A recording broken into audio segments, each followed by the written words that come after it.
G'day, James Diath here from the Boomerang channel. Welcome to Paramount Country, South Australia. Okay, I'm just going to have a go with the Throwback. American made one by Greg Snoofer, who's kind enough to send one over for me. We'll just see how it goes against the benchmark. In a calm to very light wind.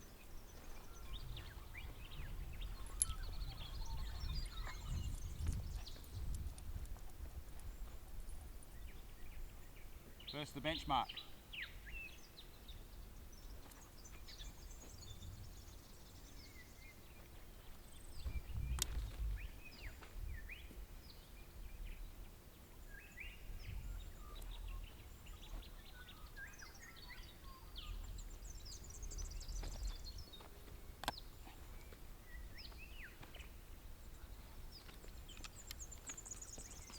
As you can see, they have a slightly different flight pattern.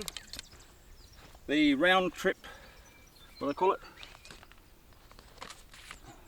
Throwback, they call it. Climbed a little bit higher on the end, so it came down with more of a hover in a light breeze. That was pretty good. This one, because of the shape of the dingle arm, that's this arm, tends to hook around a little bit more before going into a hover. So it's a slightly different flight pattern. This is more elliptical. A little bit more of a teardrop shape than a hook, but there you go. Now rating wise, it's a recreational boomerang. It's for beginners, it says on the package. So I gave that a 4 out of 5. Everything's out of 5. Middle score, average is 3. So 4 out of 5 for that. The age is 8+. Yep, I'd agree with that. Some smaller kids or kids that don't play sport, don't throw a ball, probably might struggle with that a little bit, but I mean, they're going to struggle with pretty much everything except a really like an indoor 3-blader other than that. So for an outdoor boomerang, I give that a 4 for that rating. Experience as a beginner, that's 5. Okay, not to say you can't have a hell of a lot of fun with that if you're a intermediate or an advanced thrower. It's a good solid boomerang, it's great. Weight for distance, I give that a 4 because it weighed in at 50 grams. So for I think a 30 centimetre span. Excuse me, I should have done this first.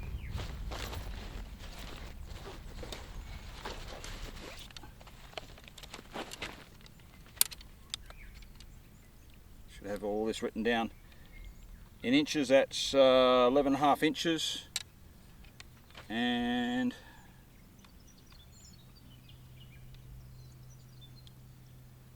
just 295 millimeters, 29, nearly 30 centimeters.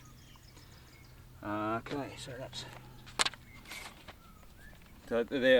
actually pretty similar to my benchmark in that regard. The wind rating, calm to light, I'll give that a 5. Yep. Flight pattern,